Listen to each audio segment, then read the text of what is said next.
Ассаламу алейкум каналының катталуучулары, сиздер менен дагы бир жолу ушул Сапар Алиев онкохирургия каналында көрүшүп жатканыма кубанычтамын.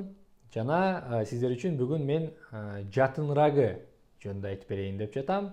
Ага чейин сиздерге айта кетчү нерсе, бизде ушул онкология оорусу менен ооруган пациенттер үчүн WhatsApp группа бар. Ошол жерге кошулуп, сиздер дагы чогуу чаран башка пациенттерден сурап, өткөн жолун билип, кайсы врачка барса жакшы, кайсыл жерде жакшы УЗИ тартат, кайсыл жерде кайсы изилдөөлөр бар, жолдорун билип, ушул дарылоого болгон жолду кыскартып, ден соолукту өз учурунда камын көргөнгө мүмкүнчүлүк болчу группа. Ал жака кошулуп, бири-бириңиздерден кеңеш сурап билсеңиздер болот. Алга кошулуу үчүн ушул жогорудагы номерге жазып, же ылдыйда комментарийде ссылка бар, ошол менен өтүп WhatsAppка кошулсаңыздар, группага кошулсаңыздар болот. Анда эмесе жатын рагы. Жатын рагы деген эмне? Бул ушул аялдардын организминде ушул аялдык негизди түзгөн орган бар. Бул матка же кыргызча жатын. Жатындын ички бөлүгүндө эндометрий деген бөлүкчө бар. Ошол жерде көпчүлүк учурда эми башка залалдуу шишиктер бар, бирок ошол мен ушул эндометрийдеги шишик жөнүндө айтып берейин деп атам. Ошол бөлүкчөдө өзгөрүүлөрдүн артынан рак клеткасы келип чыккан учур, ушул рак тела матки, же болбосо рак эндометрия, же болбосо жатын рагы деген нерсе болот. Бул нерсенин келип чыгуу себептери. Биринчиден, бул ар кандай мутация, тукум кубуттук.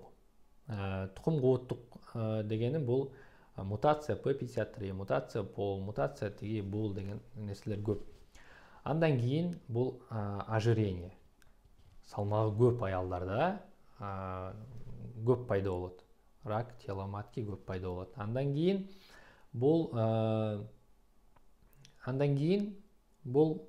ар кандай баягы айыздын ооруп келүүсү.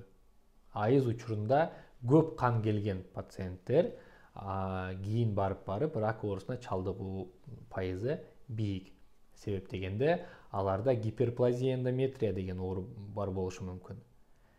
Гиперплазия эндометрия барып атипическая гиперплазия деген ооруга айланат. Атипическая гиперплазия эндометрия барып рак тела матки же рак эндометрияга алып келет. Анан дагы бир себеп бул гормоналдык препараттарды принимать эткен кыз, келин, аялдар.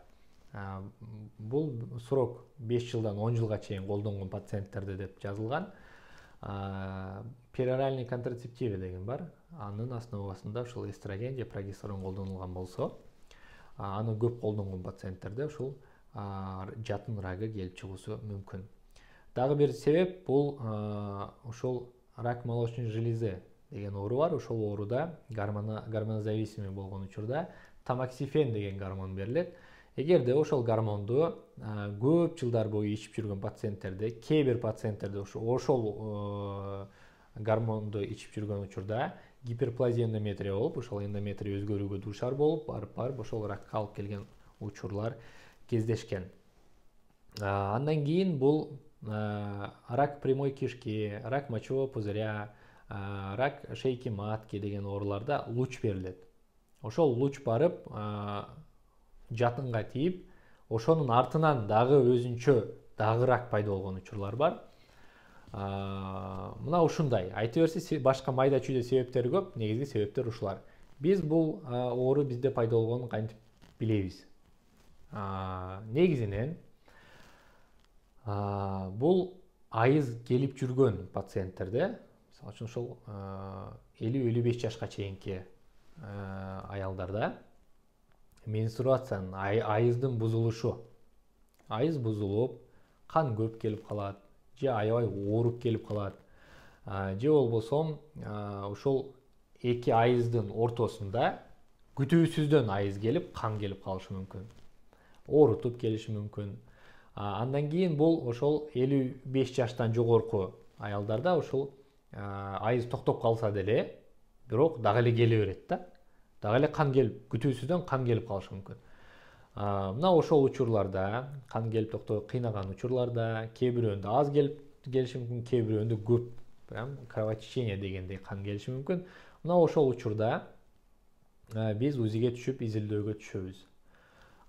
Изилдеп жатканда биз көрүп ошол эндометрийде ички матканын ички бөлүгүндө өзгөрүш бар экени байкалат.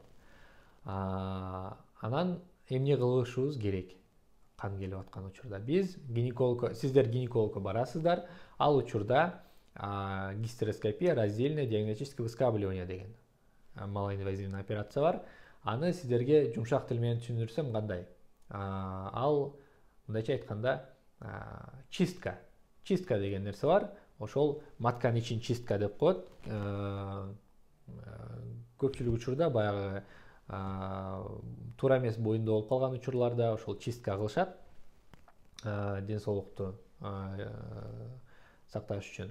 Вот ошондой эле операция сыяктуу ички матканын ичин чистка кылып алып, ошол суюктукту, ошол тканьды гистологияга жиберет. Гистология бизге кандай ракпы, рак эмеспи, же жөнөкөй эле өзгөрүшпү, эмне экенин тактап диагноз коюп берет. Мына ошол диагнозду биз коюп алдык, колго алдык, анан рак деп чыгарып берди. Биз эмне кылабыз? Кыргызстанда кандай болот? Кыргызстанда УЗИге түшөбүз. УЗИден бизге ошол матканын ичинде катмарды канчалык ошол шишик ээлеген тактап берет. Себеп дегенде ошол ээлегенине жараша, кээ бир мисалы үчүн 2ден 1 бөлүгүн ээлеген болсо, ошого чейинки катмарды ээлеген болсо, анда биз матканын өзүн эле ошол алып койсок болот. Эгерде пациент жаш болсо, биз энелик безин яичникти калтырып, матканын, шейка матканын алып койсок болот. Эгерде ошондон дагы өйдө катмары тарап кеткен болсо, анда стадия жогорураак болот дагы. Анда биз ушул подвздошный лимфоузел дегендер бар. Ошол матканын четинде тамырлардын арасында жаткан бездер бар. Ошолорду кошо алып кетишибиз керек операция учурунда. Мына ушундай болот. Россияда кандай дарылоо болот? Россияда деле ошондой чистка болду. Чисткадан кийин алдык, рак деп көрүндү. Биз ошол препараттарды генетикалык изилдөөгө жиберебиз. Генетикалык изилдөөгө жибергенибизде биз УЗИни тарттык, көрдүк, биринчи стадия, биз жөн эле матканы эле алып койсок болот, бизге ошол жетиштүү. Бирок биз генетикалык изилдөөгө дагы жиберебиз. Ал жака жиберсек, бизде мутациялар бар. Эң негизгиси пол деген мутация бар. Поли деп коет, же болбосо анан P53 деген. Ошол эки мутацияны текшерип көрөбүз. Эгерде ошол нерселерден бизге положительный результат келе турган болсо, анда биз баары бир лимфоузелдерди алабыз. Мурда айтпадымбы, мисалы үчүн Кыргызстанда болсоңуз албайт болчу деп атам. Россияда ошол мутацияны текшерүүгө мүмкүнчүлүк бар. ОМС менен бекер текшерет. Биз күткөнгө убактыбыз бар. Ошону текшертебиз дагы. Ошонун артынан биз подвздошный, забрюшинный лимфоузелдерди ошол мындайча айтканда матка турган жерден баштап жогоруга алат бездерди. Бөйрөккө чейинки бүт бездерди алып тазалап чыгабыз. Себеп деген бул изилдөөлөргө караганда ошол мутациясы бар пациенттерде кийин матканы алып койгондо биринчи стадиядан кийин дагы кээ бир убакыт өткөндөн кийин ошол забрюшинный лимфоузелдерде рецидив пайда болгон, кайра шишик пайда болгон. Ошон үчүн ошонун баары алынып салынат. Анан стадиялар жөнүндө айтып калдым. Текшерип көрдү, УЗИге түштүк, гистология рак деп диагноз коюп берди. Анан биз МРТга түшүбүз керек. МРТ органов малого таза. МРТга тартып көрүп, органдарды көрүп, анын артынан бизге бездерге тараганбы, тараган эмеспи деп заключение берет. Жогоруда айткандай, тараган болсо анда операция башкача болот, бездерди кошо алышыбыз керек, тарабаган болсо матканын өзү менен эле кетишибиз дагы мүмкүн. Анан өзүңүздүн сактыгыңыз үчүн томографияга түшүп койсоңуз болот, компьютерный томографияга. МРТга бул жакты тарттыңыз, ылдыйкы женский органдарды эми томографияга тартып койсоңуз, ал жогорудагы органы брюшной полости, анан органы грудной клетки. Ошол эки жакты кошо дагы томографияга тартып койсоңуз, бул өзүңүз сактык үчүн. МРТ дагы, КТ дагы бул контраст менен тартылат. Без контраст тарткандын кажети жок. Ал жөн эле чоң шишиктерди эле көрсөтүп бербесе, ал майда бездердеги тараган шишиктерди көрсөтүп бере албайт. Анда эмесе изилдөөлөр достаточно. Анан стадияга келдик. Стадияларды ар бирин айтып берип отурбайын, себеп дегенде канча стадия болбосун, кандай стадия болбосун, рак тела матки болсо операциядан башталат баары. Операцияны кылабыз, андан кийин дарылоого жиберебиз. Химиотерапия деген бар, лучевой терапия кээ бирөөнө тандалат, кээ бир пациенттерге гормондор тандалат, гормонотерапия деген бар. Мына ошонун баары менен ушул операциядан кийин дарыланат. Операциянын жолдору кандай болот? Кайсы органдар кетет? Жатындын моюнчасы кетет, жатын кетет, анан ошол придатки матки, трубы, яичники. Пациент жаш болсо яичник калтырышы мүмкүн, бирок башка органдар кетет. Анан лимфоузелдер, подвздошный, забрюшинный лимфоузлы деген бар, ошонун баары кетет. Анан эгерде ошол маткадан диагностика гистологиялыктан серозный рак тела матки деп келе турган болсо, серозный болгон учурда анда биз сальникти кошо кетишибиз керек. Большой сальник деген ушундай жировой подвеска бар, ошол органды дагы кошо алынат. Так. Андан кийин пациент операция болду, химиотерапия, лучевой терапия же гормонотерапия алды, андан кийин пациент постоянный наблюдениеде болот. Ар 3 ай сайын УЗИ тартып, онкомаркерлерди тапшырып, текшерилип турушубуз керек, мазот тапшырып туруш керек. Эгерде рецидив пайда боло турган болсо, рецидив деген кайра шишик, ошол матканы алган жерде пайда болгон болсо, кайра операция кылып ошол шишикти алып койсо болот. Эгерде майда шишиктер көп тарап кеткен болсо, анда химиотерапияны кайрадан улантыш керек болот. Бул оору кандай рак болбосун, диагноз коюлгандан кийин сиз ал оору жөнүндө эч унутуп койбошуңуз керек. Ар 3 ай сайын же ар 6 ай сайын, ар 1 жыл сайын ар дайым кайра текшерип турушуңуз керек. Бул ооруну унутуп койдум дегениңизде ошол учурда прогрессия башталат. Кайра оорунун пайда болуусу кайталанышы мүмкүн. Өзүңүздөрдү этият кылыңыздар, өзүңүздөрдү сактаңыздар. Ден соолук сиздерге керек. Жана бул видео менен бөлүшүп коюңуздар, лайк, комментарий жазып, подписка кылып койсоңуздар.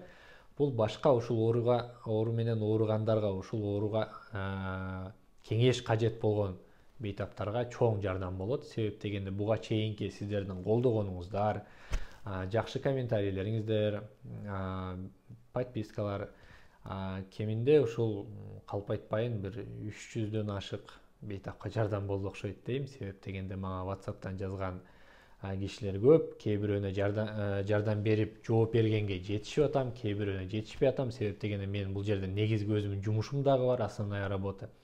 Там другие пациенты, там и консультации, приемы, бүт баары отдельно да. Алардын ортосунда кээ бир учурда ушул WhatsApp'тан келген же YouTube'тан келген каттарга жооп бергенге аракет кылам. Ал эми выходной күндөрү дагы ушул жумушка келип пациенттерди текшерип көрүп кетем. Анан үй бүлө дагы бар, ошолорго дагы көңүл бөлүп, ортосунда сиздерге дагы кеңеш берип, жардам бергенге аракет кылып жатам. Кээ бир учурда ушул онкологияга тиешеси жок, жөн эле сезгенүү ооруларында дагы мага кайрылып калышып атат. Аларга эми кечиресиздер, колдон келген жардам берип атам. Жетишпей калган учурларда, жооп берилбей калса капа болбойсуздар. Себеп дегенде сезгенүү оорусу бул жеңил эле, аны дарылаган врачтар көп, билген врачтар көп. Бул онкологияны, ракты билген врачтар аз болгон үчүн, кеңеш берген врачтар аз болгон үчүн биринчи очередте ушул рак оорусу менен ооруган пациенттерге кеңеш бергенге аракет кылып атам. Сиздер менен мен Сапаралиев Алмазбек Мелизбекович болдум. Москвадан саат 11 болду. Үйгө барайын, үй бүлө күтүп калды. Сак саламатта болуңуздар.